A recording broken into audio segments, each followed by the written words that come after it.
தமிழ்நாடே கேள்விப்பட்டிராத அதிரடி விலை குறைப்பு super Saravana stores. GT Holidays, South India's #1 travel brand. You know you are special when you're with GT Holidays. பழைய நகையை கொடுத்து பை டு 11 monthsல அதே அடைக்கு புது நகையை எடுத்துக்கோங்க. எக்ஸ்ட்ராவா ₹1 தர வேண்டாம். Magic old gold exchange.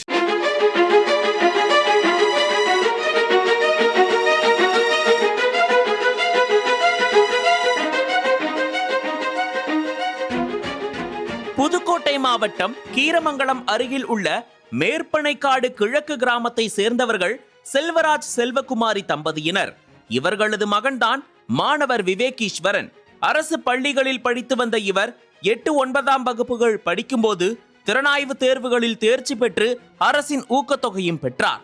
10, 11, 12ஆம் வகுப்புகளில் பள்ளியில் முதல் மாணவனாக தேர்ச்சி பெற்ற விவேகீஸ்வரனுக்கு சிறு வயதில் இருந்தே மருத்துவராக வேண்டும் என்ற கனவு இருந்திருக்கிறது.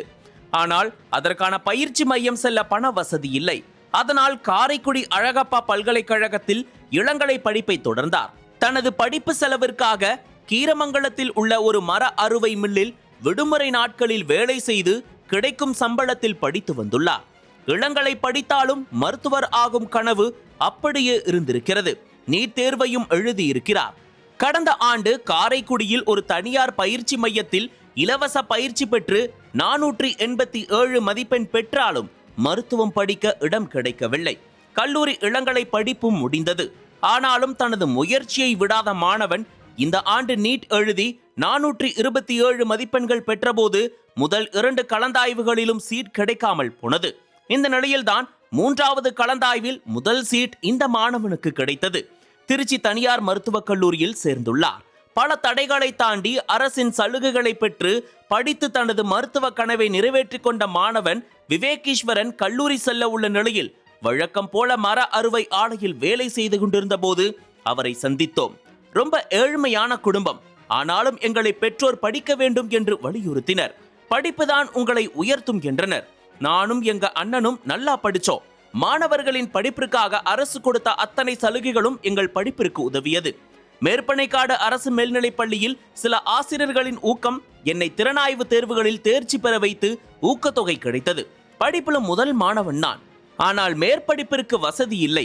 குடும்பத்தினரை சிரமப்படுத்த வேண்டாம் என்று மரமில்லில் வேலைக்கு சென்று வாங்கும் சம்பளத்தில் படிப்பை தொடர்ந்தேன். முதலில் நீட் எழுத ஆசை, ஆனால் வழிகாட்ட ஆள் இல்லை. அப்போதுதான் எங்க உடற்கல்வி ஆசிரியர் ரவிக்குமார் வழிகாட்டினார்.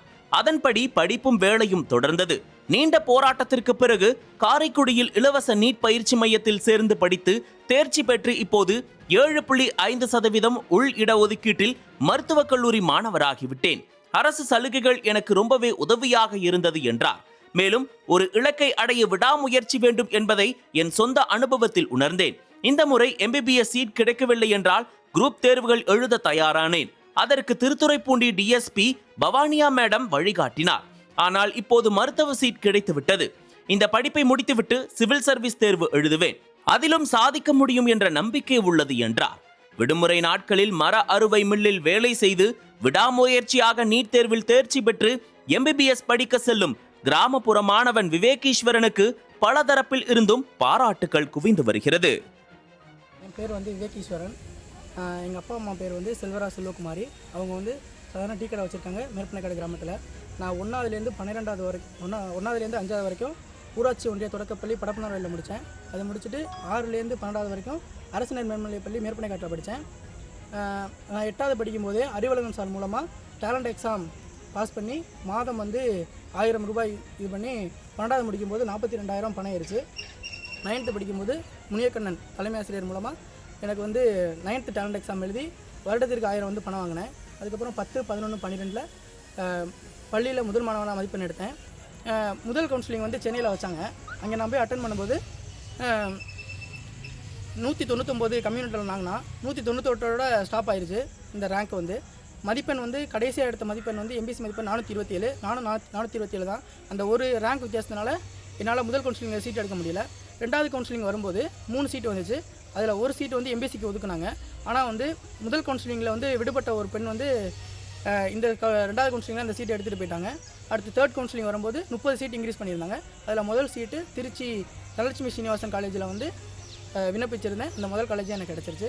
இப்போ வந்து 7.5 இடஒதுக்கீட்டில் நான் வந்து MBBSக்கு சேர்ந்துருக்கேன். அனல் பறக்கும் செய்திகளை அப்டேட் செய்து கொள்ள நக்கீரன் களத்தை இப்பவே சப்ஸ்கிரைப் பண்ணுங்க.